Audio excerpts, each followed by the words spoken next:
जय माँ लक्ष्मी दोस्तों। हिंदू धर्म में शंख का विशेष महत्व माना गया है। हर शुभ व मांगलिक कार्य में शंख जरूर बजाया जाता है। कई घरों में लोग पूजा के दौरान नियमित रूप से शंख बजाते हैं। शंख को नकारात्मक ऊर्जाओं को दूर रखने और शांति और सकारात्मकता को आमंत्रित करने के लिए जाना जाता है। नकारात्मक ऊर्जा को दूर करने के लिए पूरे घर में शंख से जल छिड़कें। घर में शंख की उपस्थिति देवी सरस्वती का आह्वान करके ज्ञान लाती है।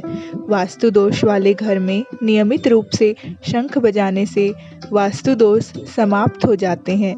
शंख की आवाज़ से आसपास का वातावरण शुद्ध हो जाता है। शंख बजाने से दुष्ट आत्माएं पास नहीं फटकती हैं। शंख को देवी लक्ष्मी और श्री हरि विष्णु की मूर्ति या तस्वीर के पास रखने से घर में सुख, समृद्धि और वैभव आता है। शंख को समुद्र से निकलने के कारण माँ लक्ष्मी का भाई माना जाता है। भगवान कृष्ण ने शंखासुर नामक राक्षस का वध किया तो प्राप्त किया पंचजन्य शंख, जिसे श्री कृष्ण जी ने महाभारत के युद्ध में बजाया था। और भगवान महाभारत के युद्ध में संध्या हो जाने पर भी शंख बजाते थे। शंख की ध्वनि विजय घोष दर्शाता है।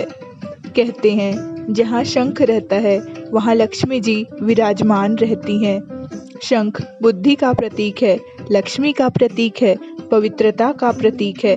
इसलिए मंदिरों में आरती प्रारंभ होने से पूर्व शंख बजाया जाता है और आरती समाप्त हो जाने पर भी इससे बजाया जाता है। आइए जानते हैं कुछ शंख के चमत्कारिक फायदे। पहला, घर में शंख रखने पर धन और समृद्धि को आकर्षित करता है। शंख नकारात्मक ऊर्जाओं को दूर रखने और शांति और सकारात्मकता को आमंत्रित करने के लिए जाना जाता है। दूसरा, शंख को शुभ इसलिए भी माना गया है क्योंकि माँ लक्ष्मी और भगवान विष्णु दोनों के हाथों में इसे धारण करते हैं और ये शंख और कमल का पुष्प दोनों ज्ञान का प्रतीक होता है। तीसरा, मान्यता है कि जिस घर में शंख होता है वहाँ लक्ष्मी जी का वास हो जाता है। धार्मिक ग्रंथों में शंख को लक्ष्मी जी का भाई बताया गया है क्योंकि लक्ष्मी जी की तरह शंख भी सागर से उत्पन्न हुआ है और समुद्र मंथन के 14 रत्नों में से एक है।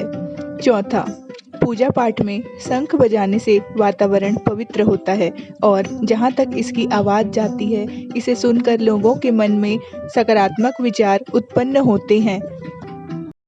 पांचवा, मान्यता है कि शंख में जल रखने और इसे छिड़कने से वातावरण शुद्ध होता है। छठवां, बच्चों को शंख में जल भरकर पिलाने से उनकी आवाज़ साफ होती है एवं बौद्धिक क्षमता का विकास होता है। सातवां, ऐसी मान्यता है कि दक्षिणावर्ती शंख से शालिग्राम और लक्ष्मी जी की पूजा करने से स्थिर लक्ष्मी की प्राप्ति होती है एवं वैवाहिक जीवन में आपसी तालमेल बढ़ता है। शंख बहुत प्रकार का होता है। कुबेर शंख, गणेश मुखी, गजमुखी शंख, लक्ष्मी शंख आदि। आठवां, शंख में जल भरकर उसमें चांदी का सिक्का डालकर उस पानी का छिड़काव पूरे घर में करें तो इससे भी लक्ष्मी की वृद्धि होती है। शंख को घर में खाली नहीं रखना चाहिए, जल भरकर ही रखना चाहिए। नौवां, शंख को घर की उत्तर पूर्व दिशा में रखने से शिक्षा में सफलता के योग बनते हैं। बालक ध्रुव की तपस्या से प्रसन्न होकर दर्शन देने आए श्री विष्णु जी ने शंख से ध्रुव के मस्तक को छूकर संपूर्ण वेदों और शास्त्रों का ज्ञान प्रदान कर दिया था। दिवाली के दिन शंख में चावल भर के उसमें एक तांबे का सिक्का रख के पूजा के बाद इस चावल को पीले रंग के कपड़े में बांध के तिजोरी में रखते हैं और ये प्रत्येक दिवाली करते हैं तो उसके घर से दरिद्रता भाग जाती है। ऐसी ही जानकारी पाने के लिए अगर आप इस चैनल में पहली बार आए हैं तो चैनल को सब्सक्राइब कर लें और साथ ही बेल आइकन को भी प्रेस कर लें ताकि हमारी हर नई वीडियो की नोटिफिकेशन आप तक सबसे पहले पहुंच सके।